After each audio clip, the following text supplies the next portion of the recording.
Bonjour à tous, alors aujourd'hui on va voir 3 astuces pour réussir un mémoire de diplôme d'état d'assistante sociale. Alors tout d'abord, je vais commencer par le commencement, le choix du sujet. Donc le sujet de votre mémoire, au-delà de l'intérêt marqué qui doit susciter chez vous par rapport à ce type de sujet, puisqu'encore une fois vous serez amené à rédiger un nombre de pages substantiel, puisqu'on est en règle générale sur à peu près 50 pages pour ce type de mémoire.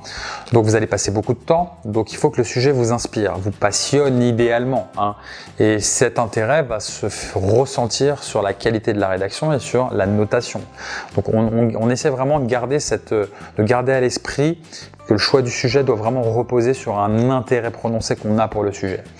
Également un sujet pour lequel on a observé un manquement, un problème sur le terrain lors d'une expérience professionnelle passée par exemple, et pour lequel on estime qu'on peut apporter de la valeur ajoutée à nos confrères, puisque votre mémoire, dans l'idéal, les préconisations que vous allez apporter pourront être réutilisées par vos confrères. C'est vraiment un mémoire qui se veut professionnel et qui se veut pertinent de par le plan d'action et les préconisations que vous allez faire au niveau de la partie empirique. Donc pour ce qui concerne la partie théorique, sur ce type de mémoire, en général, on va rarement se baser sur moins de 20-30 références académiques. Donc des références sociales, des références en sciences humaines, avec des auteurs de premier choix, des sources type ouvrages, articles scientifiques, articles de recherche. On évite les autres mémoires, on évite les sites internet, on se base sur des sources de premier choix et des sources récentes. C'est une discipline qui évolue beaucoup, que ce soit au niveau juridique, c'est une discipline qui évolue beaucoup d'un point de vue juridique, c'est-à-dire que les textes de loi chaque année évoluent et on va dire le cadre de travail de l'assistance sociale évolue également. Donc ce qui était valable il y a 5 ans ne l'est peut-être pas aujourd'hui. Donc faites attention à garder un niveau de récence acceptable au niveau de vos sources.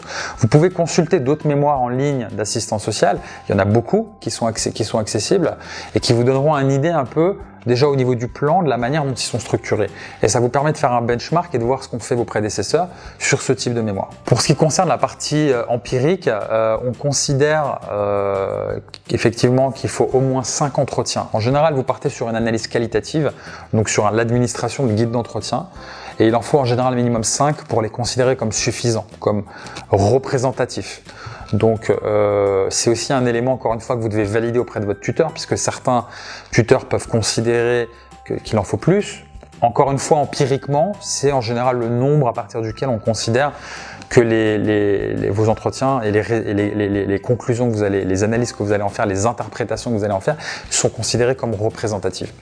Donc l'objectif de ce terrain, de ces entretiens, c'est vraiment d'apporter de la valeur à la profession et ne perdez pas de vue tout au long de la rédaction cet enjeu qui est celui de la valeur ajoutée à la profession et de permettre à la profession de réutiliser les conclusions, les préconisations au sein de votre mémoire. Donc c'est vraiment un mémoire très professionnel. Dernier conseil, faites valider par votre tuteur.